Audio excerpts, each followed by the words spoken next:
시간에는 우리 예수님께서 친히 제정하신 이 성찬식, 이 성찬식을 우리가 오늘 그리고 앞으로 시행할 때마다 이 성찬식의 의미가 무엇인가 하는 것을 본문을 중심으로 세 가지를 한번 살펴보도록 하겠습니다. 여러분도 앞으로도 꼭 성찬식 할 때마다 기억하시기 바랍니다. 제일 먼저 성찬의 중요한 의미는 우리 모두가 함께 아무런 차별 없이 한 가족으로 어울리는 자리가 성찬 예식이다 하는 것을 기억하십시오. 오늘 본문에 예수님께서 제자들과 함께 성찬식을 하셨는데 이걸 정확하게 절기로 보면 유월절 전날입니다. 유월절 전날 성찬식을 제자들과 함께 예수님께서 하셨습니다. 요일로 말하면 목요일 저녁 식사입니다. 목요일 저녁 이 식사를 끝내시고 예수님께서 제자들과 함께 감람산, 겟세마네 동산이라고 하지요. 거기 가서 기도하신 후에 예수님을 잡으러 온 사람들에 의해서 체포를 당하셔서 신문을 당하시고, 그리고 십자가에 못 박혀 돌아가시기 시작할 때가 금요일 오전 9시입니다. 그리고 금요일 오후 3시에 하나님의 부름을 받으십니다. 그러니까 이렇게 생각해 보면 예수님께서 이 세상 살아가시면서 가장 중요한 죽음 이전에 하셨던 사건이 바로 성찬식이다. 그만큼 성찬식은 예수님의 삶에서 중요한 비중을 차지한다고 알 수 있습니다. 유월절 전날 성찬식을 행하셨다. 그럼 유월절이 뭘까요? 유월절은 우리나라로 말하면 제일 비슷한 국경일이 광복절입니다. 유월절이라는 것의 기원은 구약 성경 우리가 잘 아는 출애굽기입니다. 이집트에서 해방된 이야기가 출애굽기 아닙니까? 이스라엘 백성들이 430년 동안 애굽에서 노예 생활을 합니다. 430년 동안 얼마나 힘들었을까요? 너무너무 고통스러워서 하나님 앞에 절규하고 애원을 합니다. 하나님, 우리를 좀 구해 주십시오. 그랬을 때 하나님께서는 모세라고 하는 지도자를 선택하셔서 이스라엘 백성들이 출애굽하도록 그렇게 해주셨습니다. 그런데 노예 생활을 하는 이스라엘 백성들이 애굽에서 탈출하게 되면 제일 그것을 완강하게 거절하는 사람이 누구겠습니까? 바로 애굽 왕 바로입니다. 바로 입장에서는 그 나라의 모든 뒤치다꺼리를 다 해주는 노예들이 다 빠져나가게 되면 큰일이 나죠. 그 애굽 왕 바로가 끝까지 완강하게 하나님의 출애굽 계획을 거절합니다. 그래서 하나님께서는 10가지 재앙을 차례대로 내리셔서 바로가 항복하게 만드시죠. 그 중에 맨 마지막 10번째 재앙은 하나님께서 모든 것에 첫 번째 난 것을 다 치시는 겁니다. 집으로 말하면 장남, 소나 양으로 말하면 첫 번째 새끼를 다 죽게 만드는 이 끔찍한 재앙을 하나님께서 10번째 재앙으로 내리셨습니다. 그런데 하나님은 애굽 땅에 노예 생활하는 이스라엘 백성들을 보호하기 위해서 그 재앙을 받지 않는 방법을 모세를 통해 일러주셨습니다. 어린 양을 잡아라. 그래서 어린 양의 잡아서 그 피를 문의 설주와 좌우 임방에 바르면 천사가 재앙을 내리러 그 집을 가다가 그 문에 양의 피가 있는 걸 보면 넘어가겠다. 그렇게 약속을 해주셨습니다. 이스라엘 백성들은 애굽 땅에 살았지만 다 양의 피를 문 설주와 좌우 임방에 발라서 그 10번째 재앙을 받지 않게 되었고, 그 사실을 몰랐던 애굽 사람들은 이 재앙을 당해서 그날 밤에 애국 전역에 끔찍한 곡소리, 슬픈 비명소리가 흘렀습니다. 바로 이때 천사가 재앙을 내리지 않기 위해서는 어린 양의 피를 보고 문을 넘어간다라는 것이 한자로 유월입니다. 영어로 하면 패스오버입니다. 위로 넘어간다, 재앙을 면하게 한다. 그래서 유월절이라는 이 용어가 만들어지게 된 겁니다. 그래서 이 재앙 때문에 애굽에서 탈출해서 해방이 된 거죠. 그래서 말씀드린 대로 제일 우리나라와 비슷한 국경일이 광복절이다, 이렇게 제가 설명을 드린 겁니다. 그런데 예수님께서 오늘 이 성찬식을 행한 것은 유월절 전날입니다. 그럼 여러분 어떻게 되겠습니까? 유월절 전날에 뭘 먹어야 할까요? 유월절을 지키려면 그때부터 이스라엘 백성들은 출애굽을 기념하고 하나님께 감사하는 의미로 어린 양을 잡았습니다. 양을 잡아서 유월절에 그 양고기를 먹으면서 이 양의 피를 하나님께서 보고 천사를 통해 재앙을 받지 않게 해주셨다. 하나님께 감사하는. 그런데 예수님이 성찬식을 행한 것은 유월절이 아니라 유월절 전날이니까 양을 잡기 전입니다. 그러면 뭘 드셔야 되겠습니까? 가장 흔하게 먹을 수 있는 음식이 떡. 우리로 말하면 우리나라 떡과 다르니까 빵이지요. 누룩을 넣지 않은 빵과 음료수에 해당되는 포도주, 이걸 제자들과 함께 드신 겁니다. 그게 바로 첫 번째 성찬식입니다. 그래서 여러분이 성찬식을 하실 때마다 꼭 기억할 게 있습니다. 성찬식은 거룩할 성자지요. 평상시에 먹지 않는 특별하게 거룩한 음식을 먹기 때문에 성찬식이 아닙니다.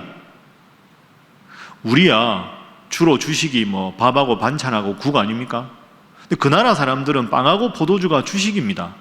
돈이 많든 적든 신분이 높든 낮든 아무리 보잘것없어도 빵과 포도주는 다 먹는 거죠. 그래서 성찬식이 거룩한 이유는 평상시에 먹지 않는 특별한 음식을 먹어서 특별한 게 아니고요. 예수님께서 함께 하셨기 때문에 거룩한 성찬이 되는 겁니다. 그리고 그 빵은 예수님의 몸이다. 이 잔은 예수님의 피다. 예수님이 그렇게 의미 부여를 하셨기 때문에 성찬이 되신 거죠. 여러분, 만약에 상상력을 발휘해서 예수님이 우리나라 사람이셨다. 그럼 우리나라 사람들, 제자들과 함께 성찬을 행하셨다. 그러면 빵과 포도주를 하셨을까요? 제 생각에는 쌀밥하고 국으로 하셨을 겁니다. 이게 평범한 식사입니다. 특별한 식사가 전혀 아니라는 거죠. 그래서 성찬을 우리가 대할 때마다 우리는 주님 안에서 아무런 신분의 차별 없이 편견 없이 모두가 참여하는 것이 성찬식이다. 이 성찬의 상 앞에서는 신분의 높낮음도 없고 지위의 높낮음도 없고 우리 모두는 주님 안에 한 형제자매다 하는 의미를 늘 마음속에 새겨야 합니다. 그러니 성찬을 받기 전에 서로 불화했다거나 미워했다거나 누군가에 대한 증오심이 있다거나 그게 아니라 이 상 앞에는 모두가 평등하고 모두가 한 가족이다 하는 것이 첫 번째 의미입니다. 물론 성찬식은 세례받은 분들만 참여합니다. 그것은 세례받지 않은 분들을 차별하기 위해서 그런 게 아니고 최소한 성찬식을 하면 이거 예수님께서 제정하셨다. 예수님이 내 구원자다. 그런 신앙의 고백이 전혀 없이 뭐가 뭔지 모르는 상태에서 성찬을 대하면 의미를 모르기 때문에 최소한 성찬식을 받으려면, 참여하려면 세례교인은 되어야 한다 하는 규례를 교회에서 만든 거죠. 그리고 그게 모든 대부분의 교회가 통용하는 일반적인 관례가 된 겁니다. 여하간에 오늘도 우리가 성찬식을 하는데 항상 성찬상을 받을 때마다 마음의 모든 사람을 사랑하고 차별하지 않고 미워하지 않고 편견 갖지 않고 우리 모두는 이 성찬상 앞에서 한 가족이다, 이런 마음으로 사랑하는 마음 가득한 상태에서 성찬에 참여하는 여러분들 모두가 되시기를 주님 이름으로 축복합니다. 두 번째는 성찬식에서 중요한 우리의 고백이 필요한데 그 고백이 바로 이것입니다. 한번 따라하겠습니다. 예수님께서는 나의 구원자이시다. 여러분 믿습니까? 예수님이 나의 구원자이시다. 나를 위해서 십자가에 죽으셨다. 이 고백을 우리가 할 수 있어야 합니다. 제가 말씀드렸죠. 성찬이 거룩한 이유는 특별한 음식이라서가 아니라 예수님께서 새롭게 의미를 부여하셨기 때문이다. 그러면 우리가 함께하는 떡과 잔은 어떤 의미를 가지는가? 예수님이 친히 말씀해 주셨습니다. 자, 26절 화면으로 한번 보십시오. 그들이 먹을 때 예수께서 떡을 가지사 축복하시고 떼어 제자들에게 주시면서 이것은 무엇이다? 내 몸이다. 이것은 너희를 위한 내 몸이다. 이렇게 상징적으로 의미를 알려주셨습니다. 27절 또 잔을 가지사 감사기도 하셨습니다. 그럼 이 잔의 의미는 무엇인가? 28절에 나옵니다. 자, 함께 28절 읽어봅니다. 시작. 이것은 죄 사함을 얻게 하려고 많은 사람을 위하여 흘리는 바 나의 피 곧 언약의 피니라. 아멘. 자, 다시 한번 기억해 보십시오. 10번째 재앙에서 어린 양의 잡아서 그 피를 문설주와 좌우 임방에 바르면 재앙을 받지 않고 구원을 받는다. 그럼 이 어린 양이 예수님인 겁니다. 양의 피를 보면 구원을 얻고 재앙을 받지 않는 것다. 이것과 똑같이 내가 내 죄 문제를 해결할 수 없는데 예수님께서 내 죄를 위해서 대신 십자가에 지시고 죽으셨다. 그 예수님을 믿음으로 나는 의롭다함을 얻어서 구원을 얻고 천국에 간다. 더 이상 사탄 마귀의 권세가 나를 지배하지 않는다. 그 어떤 사탄 마귀의 재앙도 나를 엄습할 수 없고 예수님 믿어 구원을 얻는다. 그래서 예수님은 유월절에 양이신 거죠. 양의 피를 보고 구원을 얻은 것처럼 예수님 십자가를 통해서 우리가 구원을 얻게 된다. 그게 28절입니다. 이 잔은 너희 모든 사람들을 구하기 위해서 십자가에서 흘리는 나의 피다. 이렇게 말씀을 하신 거죠. 그러니까 여러분이 오늘뿐 아니라 앞으로도 성찬식에 참여할 때마다 마음으로 늘 고백해야 될 것은 예수님은 나의 구원자이시다. 예수님은 나의, 더 쉽게 표현하면 주님이시다. 이 고백이 반드시 필요합니다. 따라해 볼까요? 예수님은 나의 구원자시다. 예수님은 나의 주님이시다. 여러분 믿습니까? 이 고백을 반드시 해야 합니다. 그래서 제자들도 참 어리석은 제자들이지만 이 고백을 하고 있습니다. 자, 22절 말씀 화면으로 보십시오. 그 제자들이 몹시 근심하여 이르되 너희 중에 한 사람이 나를 팔리라 예수님 말씀하시니까 저는 아니지요 라고 물을 때 예수님께 뭐라고 부릅니까? 주여라고 부릅니다. 주여, 나는 아니지요. 주님이라고 예수님을 부릅니다. 자, 그런데 예수님을 은 30을 받고 팔아넘기는 사람이 누굽니까 여러분? 가룟 유다지요. 가룟 유다가 예수님을 뭐라고 불렀을까요? 다른 제자들은 주여 이렇게 부르는데요, 25절 한번 보십시오. 예수를 파는 유다가 대답하여 이르되 뭐라고 부릅니까? 랍비여. 랍비가 무슨 뜻이죠? 선생님, 이런 뜻입니다. 여러분 이 차이를 주목하십시오. 어리석고 부족하지만 주님이라고 부르는 제자들은 예수님 십자가에 달려 돌아가실 때 도망갔지만 성령의 충만함을 얻어서 훌륭한 제자로 거듭났습니다. 그런데 예수님 가장 가까운 곳에서 멀찍이 서 있는 무리가 아니라 제자였는데, 제자 중에도 예수님과 제자들의 돈꾀를 맡을 정도로 신뢰받은 제자가 가룟 유다였는데, 이 가룟 유다는 끝까지 예수님을 주님으로 부르지 않습니다. 당신은 훌륭한 선생님입니다. 그 선생이라는 고백은 주님이라는 고백이나 구원자라는 고백이 아니지요. 그러니까 그 부족한 고백 때문에 십자가에 예수님을 못 박도록 은사심을 받고 팔아버리게 되는 어처구니 없는 결과가 생긴 겁니다. 여러분 심각하게 생각하십시오.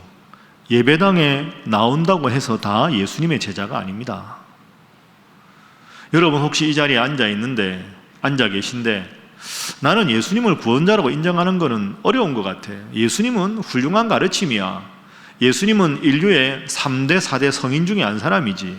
훌륭한 지혜라고 생각하는데 나는 예수 그리스도라는 사람이 나의 구원자라고 생각하지 않아. 여러분 죄송한데 그게 어리석은 겁니다. 가룟 유다가 처음부터 나쁜 사람이 아니었습니다. 예수님 가장 최측근에 있었지만 예수님을 구원자로 고백하지 못했기 때문에 자기가 생각하는 선생님의 이미지와 예수님이 보여주는 선생님의 이미지가 달랐을 때 그것에 앙심을 품고 예수님을 십자가에 못 박도록 은30에 팔아버린 겁니다. 깊이 생각하십시오. 몇 권의 짧은 책을 읽고 자신의 적은 신앙의 지식을 가지고 구약 성경의 하나님은 이스라엘의 배타적인 신이라느니 아니면 종교다원주의가 진리라느니 예수나 석가나 마호멧이나 공자가 동급이라느니 그런 얄팍한 지적 교만에 빠져서 예수님이 유일한 내 구원자라는 걸 부정하는 사람, 지적인 엘리트가 아닙니다. 얕은 자신의 지식만 믿는 교만하고 어리석은 사람에 불과합니다. 여러분 그 어떤 세상의 지혜자도 자기가 말한 지혜를 위해서 자발적으로 목숨을 걸고 죽은 사람은 없습니다. 예수님 뭐라고 말씀하셨습니까? 친구를 위해서 목숨을 버리니 이보다 더 큰 사랑이 없느니라. 그래서 우리를 위해서 스스로 자발적으로 십자가를 지고 죽으셨습니다. 그래서 우리는 예수님을 선각자, 지혜자, 선생님이 아니라 구원자로 부르는 거죠. 이 예수 구원이라는 이 분명한 믿음을 가지시고 앞으로도 성찬식에 참여하시고 앞으로도 주님 잘 믿는 여러분 모두가 되시기를 주님 이름으로 축복합니다. 자, 다시 한번 옆에 분들과 인사하겠습니다. 예수님은 나의 구원자이십니다. 자, 한 번 더 할까요? 예수님은 나의 주님이십니다. 하겠습니다. 제일 중요한 고백이 이 고백입니다. 주님 앞에 우리 모두는 한 가족이고 평등하고 예수님이 나의 구원자라는 믿음으로 이 성찬에 참여한다. 세 번째는 오늘 우리 맥주 감사주일과 연관해서 중요한 고백입니다. 한번 따라해 보시죠. 모든 것이 다 감사합니다. 다시 합니다. 모든 것이 은혜입니다. 여러분 이렇게 고백하시겠습니까? 어렵습니다. 그죠? 다 감사해야 되는데 마음은 원이로되 그게 참 잘 안 됩니다. 근데 예수님께서 오늘 말씀해 보면 그 훌륭한 모범을 보여주셨습니다. 자, 다시 본문으로 돌아가 봅니다. 26절 다시 보십시오. 예수님께서 먹을 때 떡을 가지사 뭐 하셨습니까? 축복하시고, 저 축복을 원문으로 풀어보면 감사기도 하셨습니다. 내가 좀 이따가 십자가에 죽을 거야, 너희를 위해서. 죽음을 알고 계셨는데 미리 감사기도 하셨습니다. 대단하시죠? 27절도 보십시오. 또 잔을 가지사 뭐 하셨습니까? 감사기도 하셨습니다. 그러니까 좀 이따가 십자가에 죽으실 텐데 여러분 그게 감사 제목입니까? 그런데 예수님은 십자가를 앞두고 미리 감사하셨습니다. 감사는 미리 하는 겁니다. 결과가 벌어진 다음에 하는 감사는 누구나 할 수 있지요. 성경에서 감사는 미리 감사하고 일을 시작하는 겁니다. 예를 들어 볼까요? 마태, 마가, 누가, 요한복음에 다 나오는 기적이 오병이어 사건 아닙니까? 보리떡 5개, 물고기 2마리로 장정만 5,000명, 다 하면 2만 명이나 되는 사람을 배불리 먹이고 그 부스러기를 담았더니 12강주리에 가득 찼다. 위대한 기적이지요. 그런데 그 기적의 역사를 잘 아시겠지만 어떻게 시작됩니까? 다들 배가 고프고 끼니 때가 지났는데 먹을 게 없습니다. 그랬을 때 안드레라는 제자가 예수님, 여기 한 아이가 있는데요, 도시락 하나를 가져왔습니다 하고 예수님께 어린아이 도시락 하나, 보리떡 5개, 물고기 2마리 들어있는 도시락 하나를 가져옵니다. 그럼 예수님 그걸 받으셔서 어떻게 하셨습니까? 그걸 가지고 감사기도 하셨습니다. 장정만 5,000명, 2만 명의 뱃세다 들게 빽빽한데 예수님 손에 쥔 거라고는 어린아이 도시락 하나밖에 없는데 그걸 들고 하나님 앞에 감사 기도를 먼저 하셨습니다. 그리고 그 감사 기도 후에 나누어 주셨을 때 위대한 기적이 일어난 겁니다.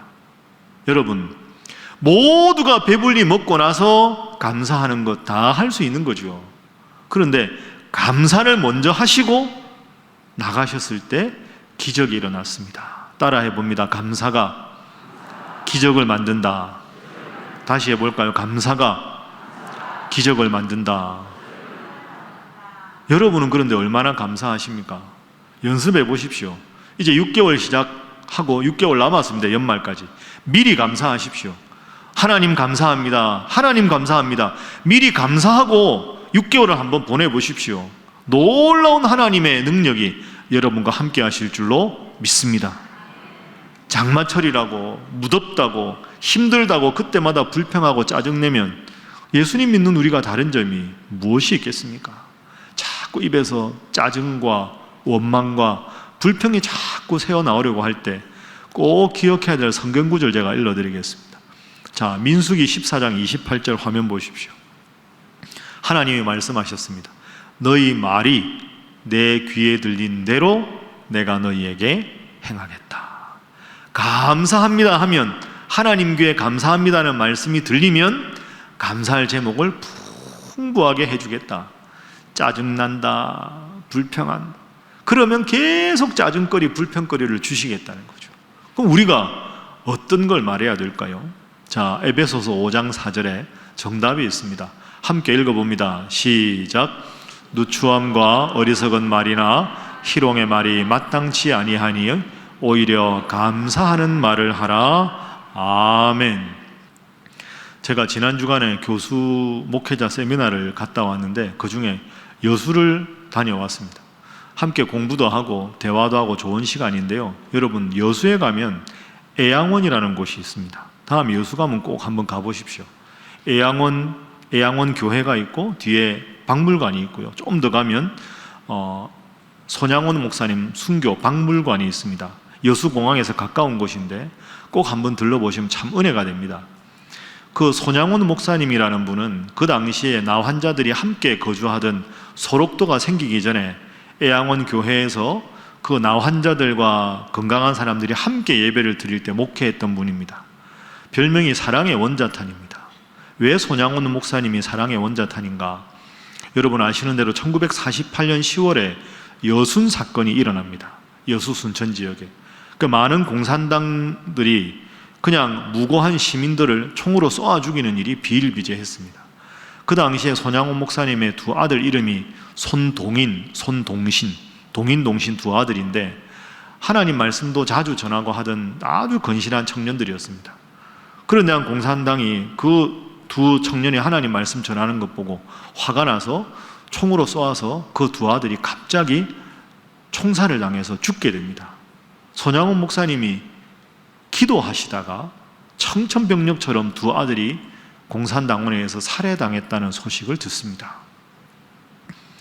여러분 상상도 하기 어려운 상황 아닙니까? 그 상황에서 손양원 목사님이 하나님, 그래도 내 두 아들이 하나님 잘 믿어서 천국 갈 수 있는 믿음 생활 하게 해주셔서 감사합니다 하고 고백을 합니다. 그리고는 자기 두 아들을 총으로 쏜 그 공산당원을 불러서 이 사람을 처벌하지 말아 주십시오. 내가 내 죽은 두 아들, 천국 간 두 아들 대신에 이 아들을 양아들로 삼겠습니다. 그래서 두 아들을 죽인 그 사람을 양아들로 삼아서 평생 사랑합니다.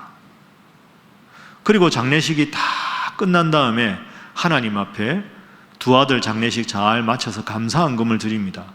그 당시 손양원 목사님 1948년 당시에 사례비가 한 달에 80원이었는데 감사한금을 1만 원을 합니다. 무려 10년치 사례비에 해당되는 금액을 하는 거죠.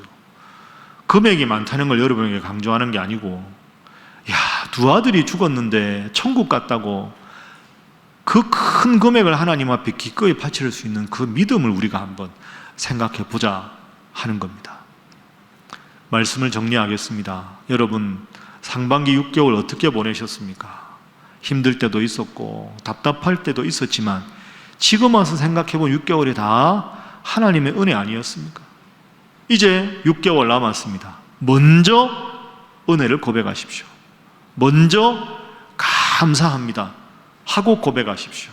그래서 죽음을 앞두고 예수님 감사하셨을 때 죽음 이후에 3일 만에 부활하셨고, 2만 명 앞에서 감사기도 하셨을 때 2만 명이 배불리 먹게 되는 큰 기적을 일으키신 주님께서 힘들고 어려워도 매주 감사의 고백을 하는 여러분들에게 복을 주시고 은혜를 주셔서 올 송구 영신 예배 때는 정말로 눈물 흘리며 하나님 은혜 감사하는 우리 사랑하는 신일의 모든 성도들이 되시기를 주님 이름으로 축복합니다.